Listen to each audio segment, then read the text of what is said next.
uniform distribution. The random variable x has a continuous uniform distribution on A, B, where A and B are positive. So we're given the mean is 23 and the variance is 75. So in the formula booklet, you have the two formulae for the mean and the variance. So your E of x is A plus B over 2, and your var x is B minus A squared over 12. Okay, so we just need to work out what we've got going on here. So if we multiply it by the 2 there, we know that A plus B is 46. If we multiply it by the 12, we can work out 75 times 12, 900.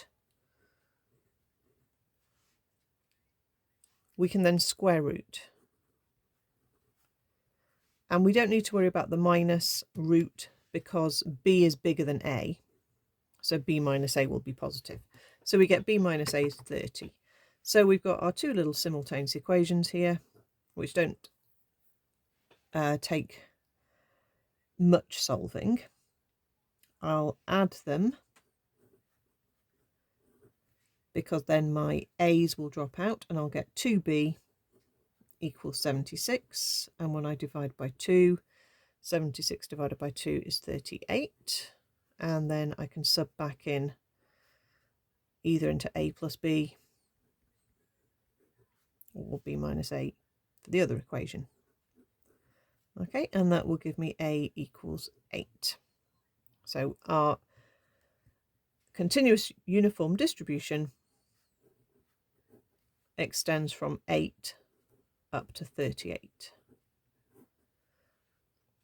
So the part B of the question says, given that the probability that x is greater than something is 0.32, we have to find the probability we're in between 23 and that something. So we have to find this missing value of the constant.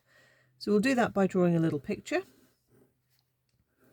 We'll draw a rectangle and say it goes from 8 to 38.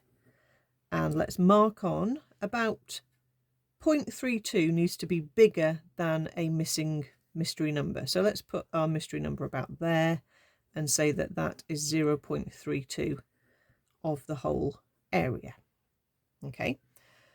Well, the gap is a gap of 30 between the bottom to the top. So I can say, what is 0.32 of 30? Or what's 32% of 30? And work that out. So that gives me 9.6. So we're 9.6 down from the top. So 38 take away 9.6 is 28.4. So my little constant number is 28.4, and the chance we are above it is 0.32. We then need to work out the probability we're in between 23 and the value of C, which is 28.4. So we now need this probability here that I'm shading in. So that little gap there is then a gap of 5.4. Okay, so my probability is going to be that it's the gap of 5.4 divided by the whole gap of 30. So it's 5.4 divided by 30, which we can turn into a decimal.